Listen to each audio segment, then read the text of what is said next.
Merci, je pense que c'est un sentiment global de satisfaction et de fierté dans la mesure où le CRADES contribue à cette journée internationale des coopératives.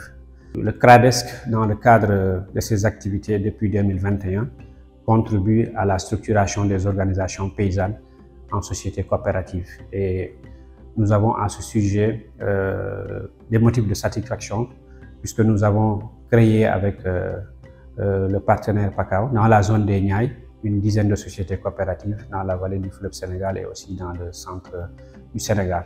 Et au-delà de ça, nous sommes justement en train de poursuivre cette dynamique en structurant, en appuyant les organisations dans le delta du Saloum pour la création de sociétés coopératives, pour la chaîne de valeur de l'apiculture et de l'estériculture, mais aussi toujours dans la dynamique d'inclusion dont le CRADES fait en tout cas une de ces démarches. Nous sommes en train de mettre en place une société coopérative pour l'association des agriculteurs en situation de handicap de la zone des Niayes. Donc nous sommes dans une bonne dynamique et je pense que cette célébration permet aussi en tout cas de vulgariser ce que nous sommes en train de faire dans ce domaine-là.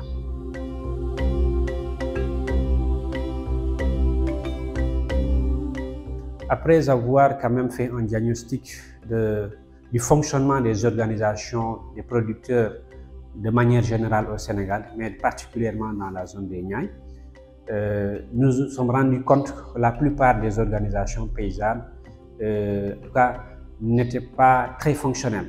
Vous avez des GIE, des individuels, des unions, mais l'étude diagnostique que nous avions fait à cette période, en 2020, montrait qu'il y avait une grande léthargie de ces organisations et que la meilleure manière de structurer ces organisations pour avoir en tout cas une force, c'était de les structurer en sociétés coopératives.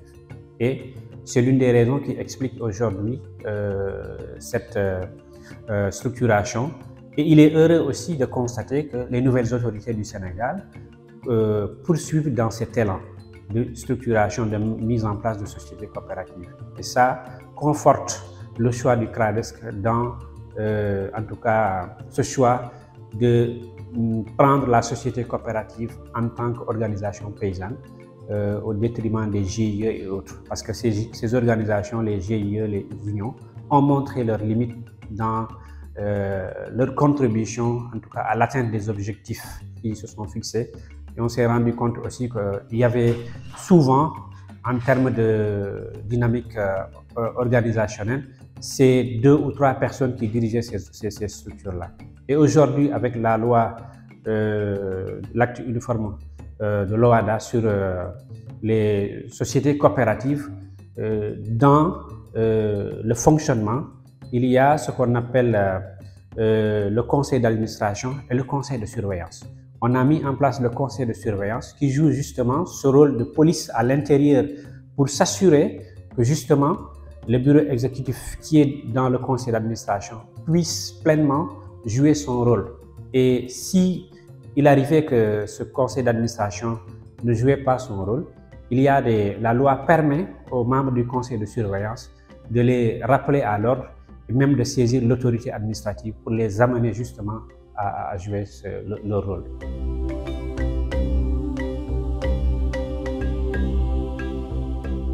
Pour 2025, comme je l'ai rappelé, le thème de cette année, c'est pour des coopératives, pour des solutions innovantes et durables.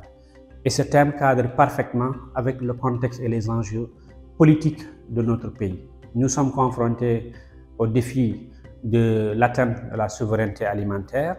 Je pense que c'est en regroupant ces organisations de producteurs en sociétés coopératives qui pourront mutualiser leurs efforts et leurs forces, qui pourront trouver des solutions à la commercialisation, à la transformation, mais aussi à nouer des partenariats qui soient porteurs.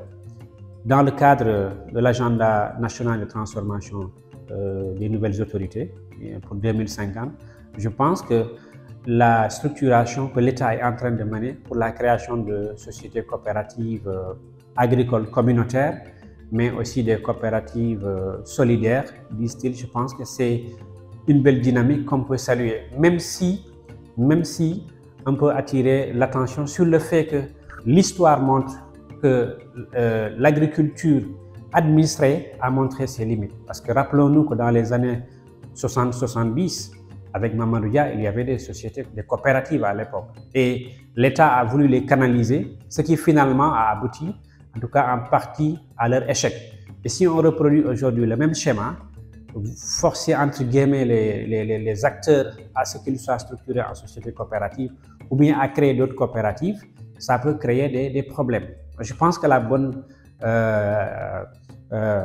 solution serait d'appuyer les sociétés coopératives là où elles existent et les renforcer. Maintenant, dans les zones où il n'y a pas de société coopérative, voir comment encadrer les acteurs pour aller vers la création de sociétés coopératives. Mais si on force les gens à créer des sociétés coopératives sans conviction, sans qu'il y ait vraiment cette dynamique, on pourrait se poser des questions. Après peut-être la fin de ce régime, en tout cas un autre régime, il pourrait y se poser des problèmes de pérennité. La coopérative, l'objectif, c'est d'aller faire l'autonomisation des acteurs. Ça, c'est un élément fondamental. Si vous forcez les gens à aller se structurer pour capter juste des fonds de manière ponctuelle, sans vraiment travailler sur ces aspects de durabilité, il est fort à parier que ça pourrait en tout cas avoir des résultats limités.